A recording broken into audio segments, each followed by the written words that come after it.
We are covering the human life value concept for the national portion of the life insurance exam.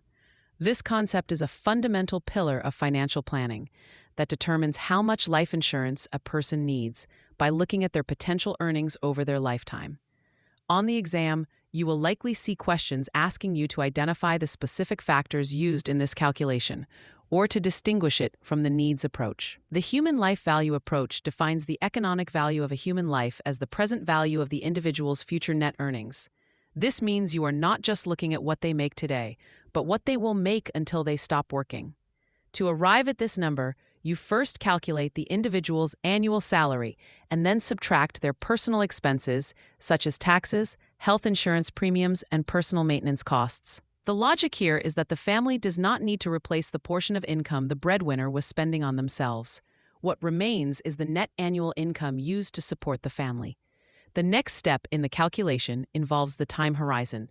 You must determine the number of years remaining until the individual's expected retirement. If a question describes a 40-year-old planning to retire at 65, you are looking at a 25-year period. You then take that net annual income and apply a discount rate to find the present value. This is a critical exam point because the total coverage amount must be enough that if invested today, it would generate the same income stream the deceased would have provided.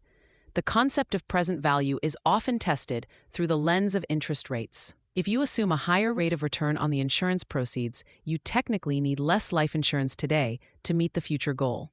Conversely, a lower interest rate assumption requires a larger death benefit. Watch out for trick questions that try to mix the human life value approach with the needs approach. If the exam mentions specific financial goals like clearing a mortgage, creating an emergency fund, or paying for a child's college education, those are part of the needs approach, not human life value. Human life value is strictly about the human being as an income-generating machine. Think of it as calculating the value of a business asset based on its future cash flow. Examiners love to provide a list of financial details and ask which ones are relevant to an HLV calculation. You should ignore things like the balance of a car loan or the cost of a funeral. You should only focus on income, work years, and personal consumption. Another area where students get tripped up is the inclusion of salary increases and inflation. A comprehensive human life value calculation accounts for the fact that a person's income is likely to grow over time. However, for the purposes of the exam, the focus is usually on the core components of current income, remaining work years, and personal expenses.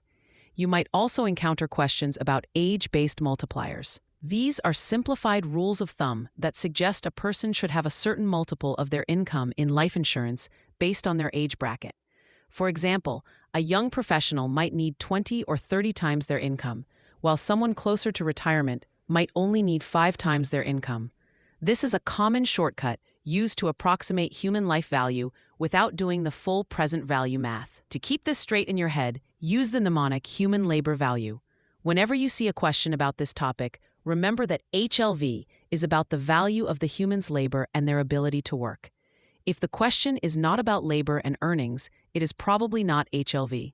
Focus on the word present value because insurance is an immediate payment meant to stand in for a long-term future.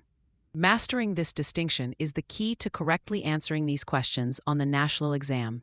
By focusing on the income replacement aspect and ignoring the specific bills or debts, you will avoid the most common traps and select the correct answer every time. The human life value approach is one of the oldest methods in the industry, and it remains a favorite for test writers because it requires you to understand the time value of money and the replacement of economic capacity rather than just simple debt math.